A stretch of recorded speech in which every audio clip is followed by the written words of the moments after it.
Hello there everyone. Something completely different today. This is just for fun, nothing else, just for fun. I hope you like it. It's my little stand-up, and it's a tribute to some of my favourite comedians. So I hope you enjoy it. Thank you.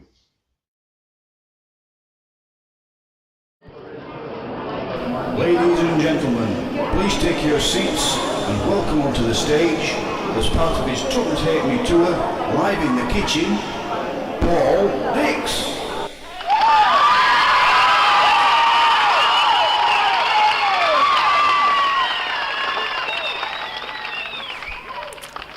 Thank you. Before I get started, I think I just ought to warn everybody that I do swear a little bit sometimes. It's not gratuitous swearing, but it's swearing nonetheless. So I don't want anybody coming up to me at the end of the show saying, "Oh, I didn't like that, it was a bit nick." Fuck off now. And if you're a comedy critic, fuck off anyway. No, I don't want any of those typical northern comics that do nothing but take the piss out of women, because I think that's odious and it's beneath me, and it's just not right. But is it just me this, or do women fall out with you over the stupidest little things? The other day, our lass fell out with me because I wouldn't know Mercado for her. I just panicked and swam to the surface, you know. I know what you're doing. I shouldn't really, because she's not here to defend herself, bless her. She's not here tonight. Unfortunately, she's bad in bed. But she's got a nice personality. Can't have everything, can you? Parents aren't much better either, even when you get to nearly 50. Oh, you don't want to do that, you don't want to do this, Dad. Mum, I'm 50 for God's sake. My mum will be at home now, glued to telly. I did that. Last time she looked me in the coal cupboard, I'll tell you. You know, she come round this morning, my mum, you know, and after a brief struggle we managed to sedate her again. You know.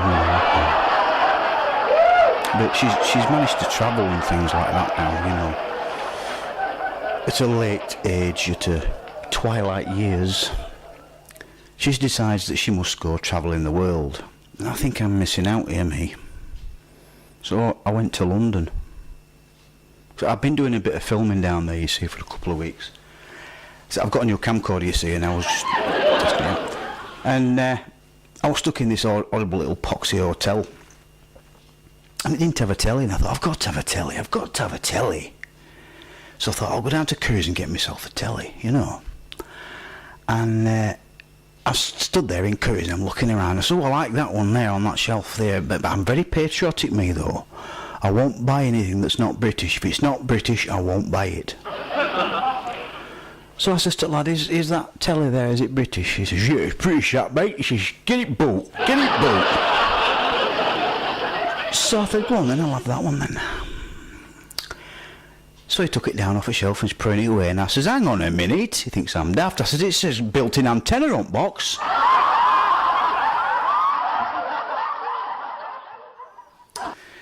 Anyway, I was talking about travelling, wasn't I? Someone suggested to me to try going on a cruise. Cruises are not for me. It were full of old people. There was this overwhelming smell of embalming fluid everywhere you went. I felt like only person on board that got my own hips. You know, there were a bloke on that boat. His national insurance number were 8. It was like spending 2 weeks in Caribbean with Castor Cocoon. I don't know. But I went anyway, and I was wandering around one afternoon. I thought, it's a very nice afternoon. I think I'll have a walk round the deck, round the boat. So I goes for a wander round, and oh bless, I see this old married couple, and they were sat on these chairs on deck. Deck chairs, I think they were. And I hear this woman say to man, she says, hey Albert, she says, I've just done a silent fart, what shall I do now? Husband says, I'd change batteries in your hearing aid.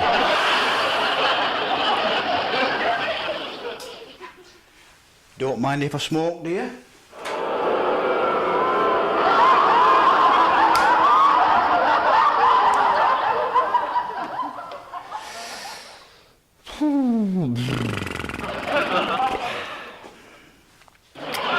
Well, as you can probably tell by my accent, I'm from Yorkshire, Barnsley. I actually live at the foot of Yorkshire's highest mountain. Kill a man for a gyro. Yorkshire pit mining town, eh? Mines, there aren't many of them left, are they? You know, I used to remember my dad used to come home every night black as the ace of spades. I don't know why, he worked in a bank.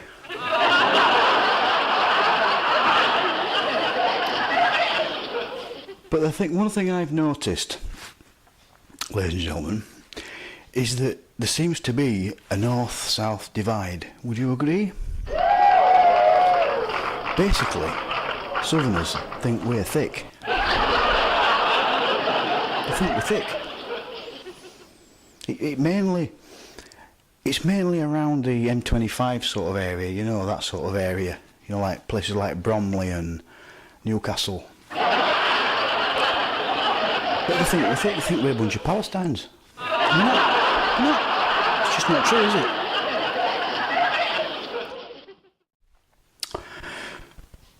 But I have some fond memories of going down in London, but memories in general, you know, as a kid.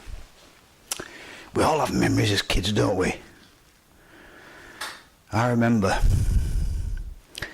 we used to have a gang at school. It was called the Green Hand Gang, it was called. They called us that because we didn't have any hankies, you know. And we used to go into the local butchers, and we used to get bits of bacon and bits of mince and stuff that had gone green and they couldn't steam it proper again, you know. We used to give it to ferrets, you know. And the butcher there, he was a great bloke, you know. Typical British butcher, you know, of the day.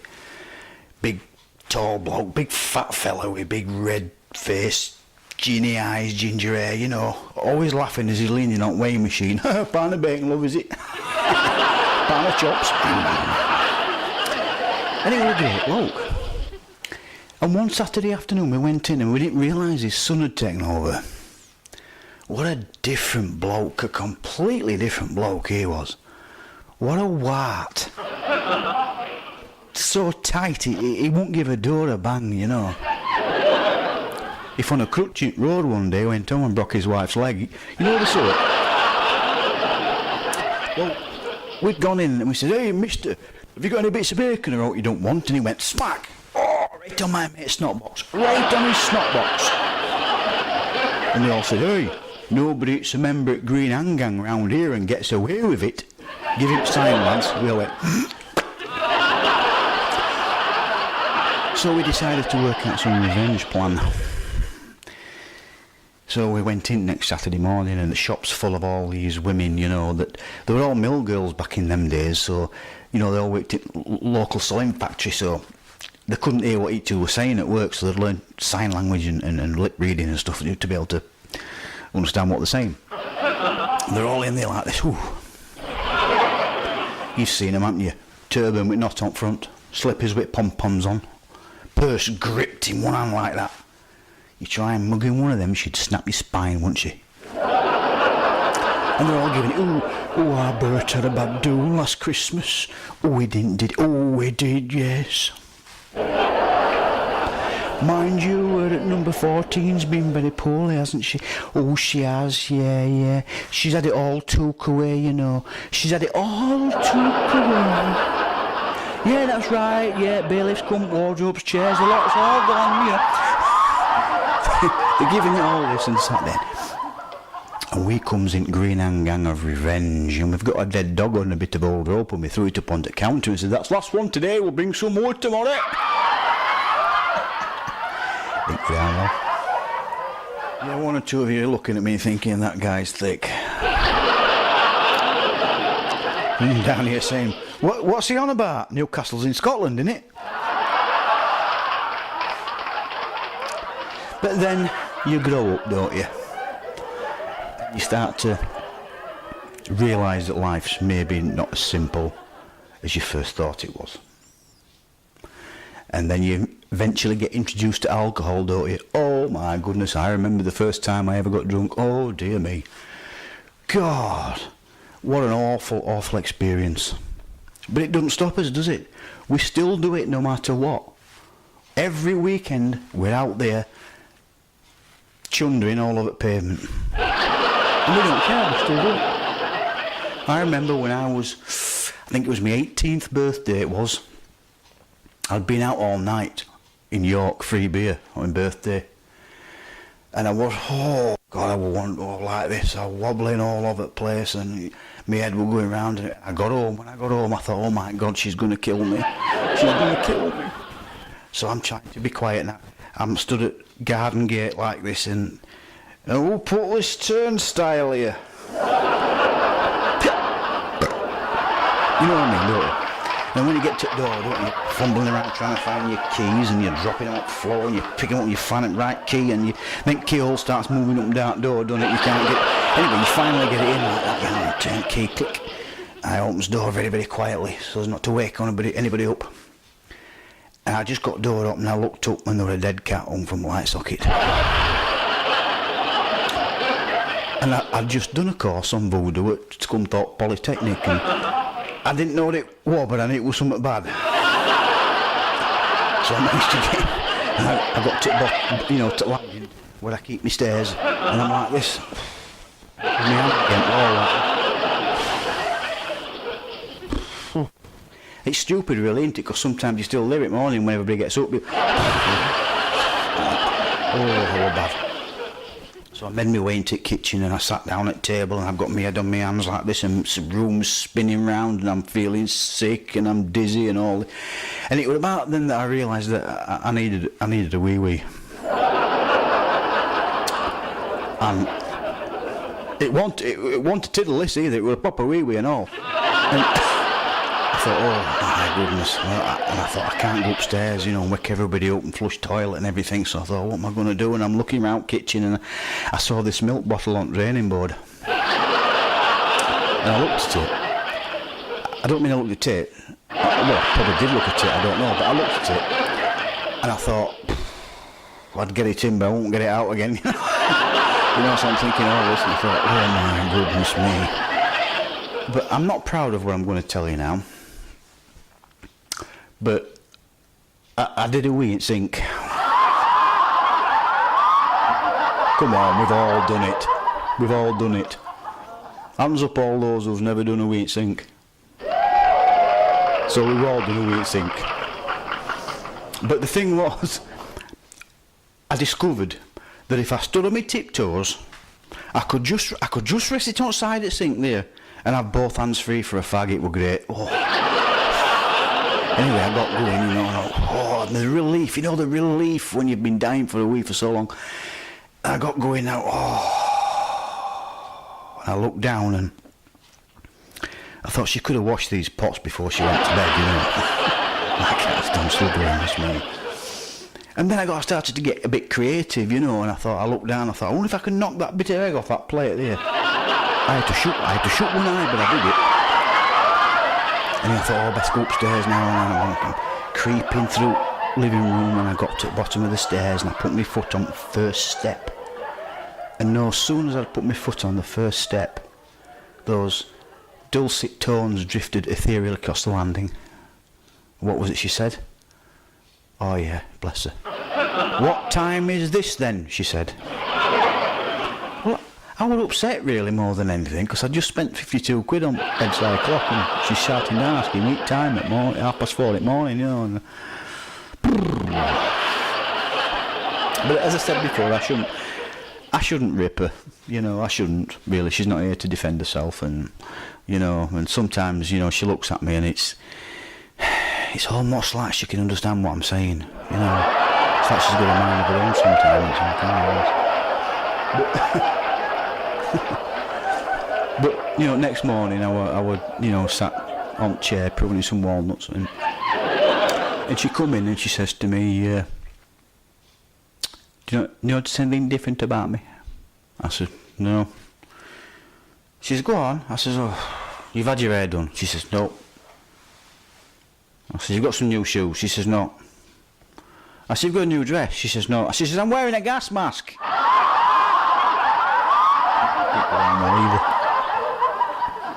But in her defence, she did buy me a very nice Christmas present that year. It was very trendy. It was something I've always wanted. It was a woolen willy warmer, it was. But it wasn't big enough, so I had to unravel it, and I made a polo neck sweater, a cardigan, and a matching mob hat. Alright, so I'm kidding. I didn't quite finish mob hat.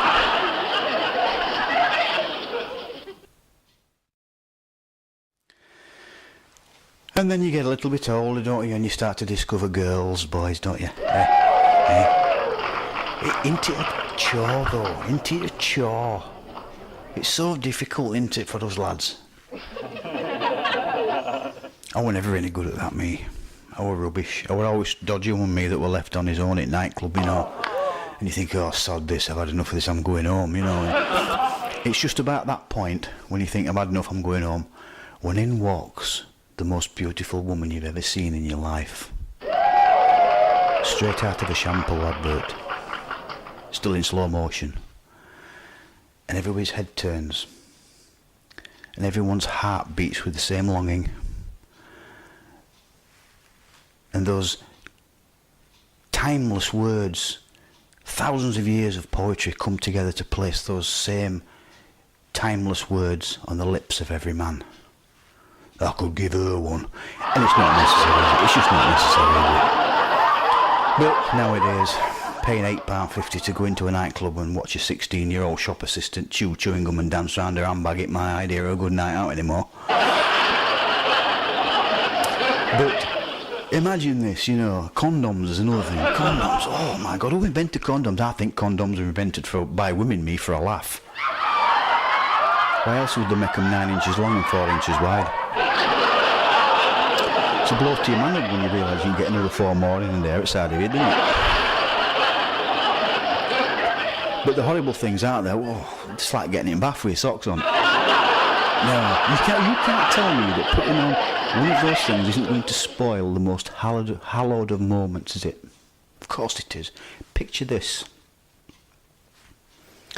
There you are, in the flat.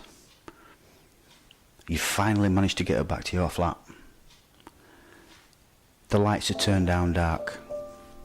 You've got Mantovani playing in the background. Volume 2423. Her skin is soft, her voice is soft, her eyes are glazed. You embrace each other softly.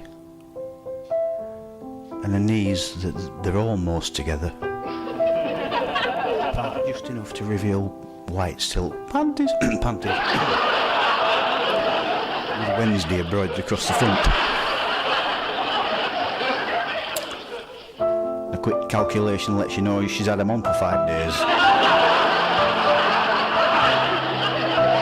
But there you are, that most hallowed of moments, and right at the very peak you say, stop there Camilla, while I go and put a condom on. You're telling me that I'm going to spoil the most hallowed of moments? I think so. We're part of memories, isn't it, eh?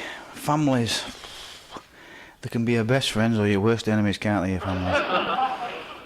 My brother Mark, with his medical degree that he never lets us forget about. Actually, he actually got struck off.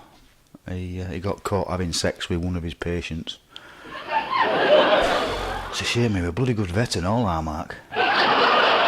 Yeah, so I wasn't much for the ladies. I wasn't much of a ladies' man, me, when I was younger, as I've already mentioned. I just didn't get it. I didn't see it. Just couldn't see the signs in front of my face sometimes. Mind you, I had this formula that I used to have, which basically said that the desirability of any one woman is directly proportional to the ugliness of her mate.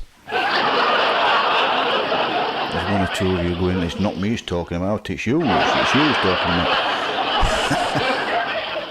Well, I think it's time for a poem. Because I write lots of poetry, believe it or not. I do, I really do. I write lots and lots of poetry. The other night I was in bed playing tennis. And I don't know what it was, but I reached up and I ripped a big lump of cardboard off the window. A whole pane, I just tore it off. And I looked out across the twin cities of Barnsley and Sheffield. This velvety blackness that was bestrewn with a milky spattering of tiny dots of light. There were other worlds and infinity away. And I thought, what does it all mean? What is it all about, all this life and that? Well, that's got fuck all to do with me. Went back to bed again. Shut window. I'll get into it thinking about it. But one of my favourite poems is a poem about Napoleon Bonaparte. He would call that because he had one.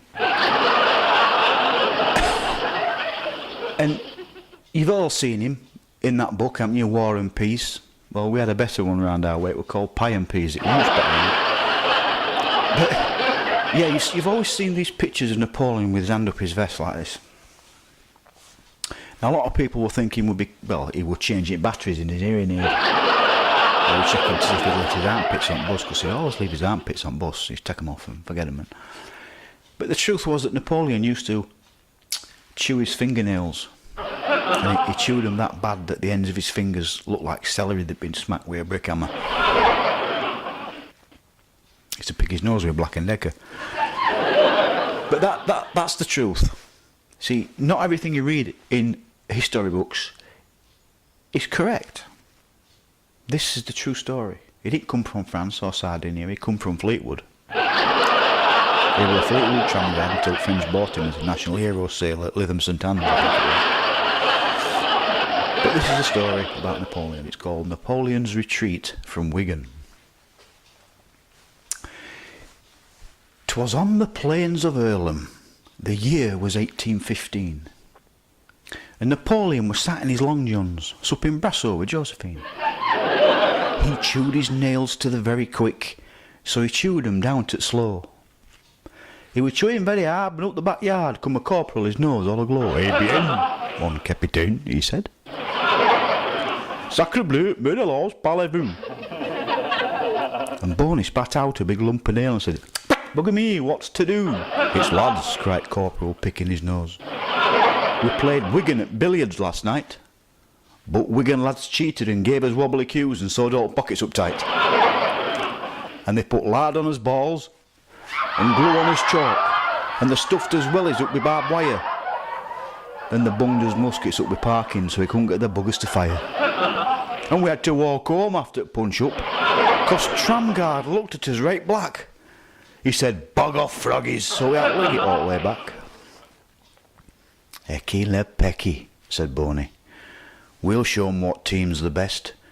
So he had another chew on his fingernails and he stuck his hand up his vest. "Dish out some spud guns and catapults," he said, "and give lads pea shooters all round. We'll burn down their pie and pea shops and we'll raise chippies to the ground. We'll run through Wigan like a dose of Andrews. We'll make 'em tremble and quake. We'll loot and we'll pillage and we'll pinch things as well. And we'll smash all the Eccles cakes." Well, they borrowed the Earlham muck cart and some spuds to roast on the way. And with all of his lads in the wagon, he pointed the horse Wigan way. Well, soon the horse couldn't go no further, because it were getting weary and smelly and old. And it asked for a blanket in time and half and boots for working it cold. Well, they traipsed round the slush, round the slag heaps, and up bit canal and bit pier, till they came to a doormat in snow that said "Fuck off," and Boney said, "Hey up lads, we're here." But the gates of Wigan was bolted tight, and Boney said, "What a pest." So he had another chew on his fingernails and he stuck his hand up his vest. But there on the gates of Wigan was a notice he read with a groan. It said, "We heard you were coming, so we buggered off, there's no one at home." Well, Boney stood at the front gates of Wigan, frozen tears running in lumps down his chin. So he kicked on front door with his wellies in temper and said, "Come on, cheeky boys, let's in." Well, Boney were right blazing, but Wigan was blazing also, because Lord Mayor had left Chip on gas ring, and Wigan were all aglow. Well, Wigan soon burnt down to ashes, and it got cold, so they had to retreat. But they'd had the boots and socks on way, so they had to walk home in bare feet. Retreating what worse part of the business, because the lads were starting to see red, and they hissed and they booed at Boney up front and chucked snowballs at the back of his head. Now Boney were a bit pissed off with all this, so that night he worked out a plan. He pawned all lads' muskets as they lay there in Kip, and he buggered off home on tram. Well, it was dark when he got back to their street, and the stars were twinkling above, and his passions aroused, and he burst all his buttons as he thought of Josephine, his love. Well, he opened the door, he stamped the snow off his boots and stuck his rifle in plant pot it all. He shouted, "I'm home, sweetie pie, light of my life," and Josephine shouted rude things. "Don't think you can go out conquering," she said, "enjoying yourself with lads. You're worst bloody stop out in Earlham, you," and Boney said there's no answer to that.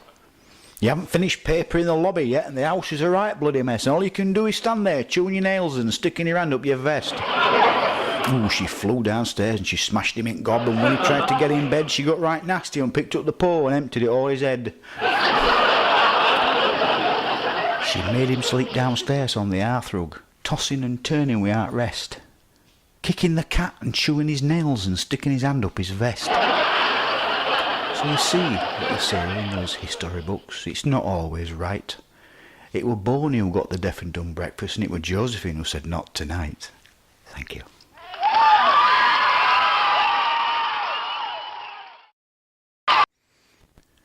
Well, I've just recently had a bit of a shock. I was talking to the wife the other day, and I'm sorry to disappoint so many women all in one go. I've got 5 kids, and I says, "How come our Jimmy has got ginger hair and freckles? And I haven't." I says, "Come on, be honest. He hasn't got the same dad as everybody else, has he?" She said, "No." I know. I said, "Who is he?" She says, "You."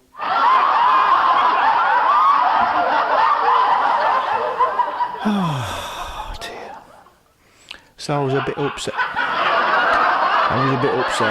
Well, it's just about time for me to go now. Thank you very much for listening. I hope you've enjoyed it. Just a final thought. Never put a cat in a washing machine, or you might get a sock in the puss. If I've offended anybody tonight, then from the bottom of my heart, I couldn't give a shit. Good night.